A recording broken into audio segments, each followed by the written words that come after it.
Banye-banyerang tamban ang nabubulok sa Sorsogon. Nahuli ang mga isda noong Semana Santa kung kailan sarado ang mga processing plant. Ang detalye sa agenda report ni Dexter Ganibe.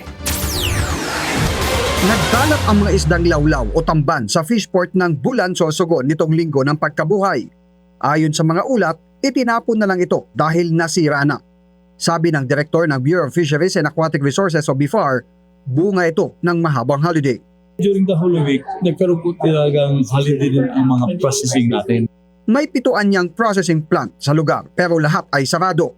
Dahil Holy Week, wala rin anyang traders na dumating sa kabila ng maraming huli ng tamban sa lugar.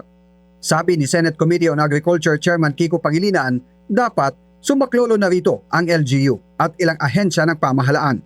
Sana yung isda na yon ay binili na ng DOH Regional Hospital sa yung mga BJMP at mga LGU. Sa pagdinig ng komiteng pinamumunuan ni Pangilinan, aminado ang ilang opisyal ng Department of Agriculture na kulang ang tulong nila sa mga magsasaka at mangingisda. Pero nasa planning stage na raw ang DA para magdala sa Metro Manila ng mga labis na mga produksyon mula sa mga lalawigan. We are having the planning now on how to get the tracking logistics. It's so sad kung ganyan ang sagot after 6 weeks of the crisis. We are talking and we are planning. Diba, Chair?